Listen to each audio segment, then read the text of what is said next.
এইবিলাক আপোনালোকে বনোৱা নিউজহে, মই বনোৱা নিউজ নহয়, বা মোৰ ৱাইফে এনেকুৱা নিউজ বনোৱাও নাই। আপোনালোকে বনাইছে এইবিলাক নিউজ। BTC অঞ্চলৰ এছআৰটো লৈ পেলাই যিটো হুলস্থুল পৰিৱেশ হৈ আছে, নিশ্চয় সমাধান হ'ব আজি। মুঠতে আমাৰ CM ছাৰে আমাৰ জয়ন্ত মল্ল বৰুৱা ডাঙৰীয়া আৰু মোক আমাৰ দুজনক দায়িত্ব দিছে, আমি কথা পাতি সমাধান কৰি দিম। আজি আমাৰ অসমৰ কেবিনেট মন্ত্ৰী জয়ন্ত মল্ল বৰুৱা ডাঙৰীয়াৰ নেতৃত্বত আজি বাওকুংগ্ৰী সমষ্টিত যিটো অসমৰ চিফ মিনিষ্টাৰ ডাঙৰীয়াৰ নেতৃত্বত তাৰমানে ডক্টৰ হিমন্ত বিশ্ব শৰ্মা ডাঙৰীয়াৰ নেতৃত্বত যিটো গোটেই অসমৰ সমষ্টি ৱাইজ যিটো মুখ্যমন্ত্ৰী মহিলা উদ্যমিতা যিটো আঁচনি বিতৰণ কৰা সভা, এই হিচাপে আজি আমাৰ জয়ন্ত মল্ল বৰুৱা ডাঙৰীয়াই আজি ইয়াত অংশগ্ৰহণ কৰিছে বাওকুংগ্ৰী সমষ্টি হিচাপে। আৰু খুব ভাল, 24,000তকৈ বেছি ইয়াৰ বেনিফিচাৰীসকল আছে। আৰু এই বেনিফিচাৰীসকলে নিশ্চয় নিজৰ নিজৰ যিটো উদ্দেশ্য লৈ পেলাই যিটো এই আঁচনিটো পাবলৈ সক্ষম হৈছে, নিশ্চয় ভাল কামত আহিব।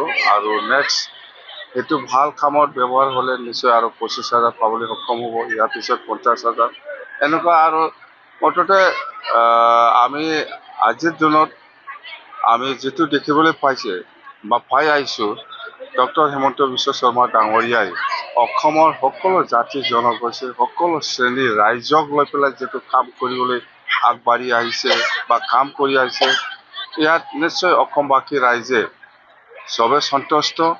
আৰু আগন্তুক দিনতো নিশ্চয় CM ছাৰে ৰাইজক যেনেকৈ মৰম কৰিছে, নিশ্চয় ৰাইজক CM ছাৰক মৰম এইটো দিব বুলি আমাৰ এটা আত্মবিশ্বাস। আৰু যিটো 2026 এই বছৰত যিটো নিৰ্বাচন হ'ব, এই নিৰ্বাচনত NDA চৰকাৰ বনাব আৰু স্পষ্ট কথা ডক্টৰ হিমন্ত বিশ্ব শৰ্মা ডাঙৰীয়া আকৌ CM হ'ব। ইয়াত আৰু ইফালে চিন্তা কৰিব লগা কোনো অংক কৰিব নালাগে, দৰকাৰ নাই।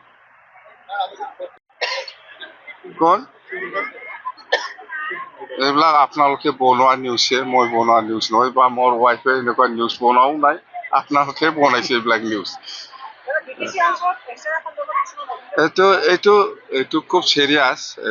অলপ আগতে আমি দাদা আৰু মই কথা পাতিছোঁ, জয়ন্ত মল্ল দাদা আৰু মই কথা পাতিছোঁ CM ছাৰৰ লগত। আজি আবেলি 5টা-6টা বজাত সকলো BTC অঞ্চলৰ 5টা জিলাৰ যিটো DC আছে, ইহঁতক মাতি পেলাই আমি বহিম। এই SR যিটো BTC অঞ্চলৰ SRটো লৈ পেলাই যিটো হুলস্থুল পৰিৱেশ হৈ আছে, নিশ্চয় সমাধান হ'ব আজি।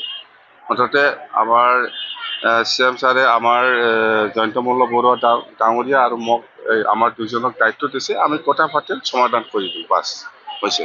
Thank U.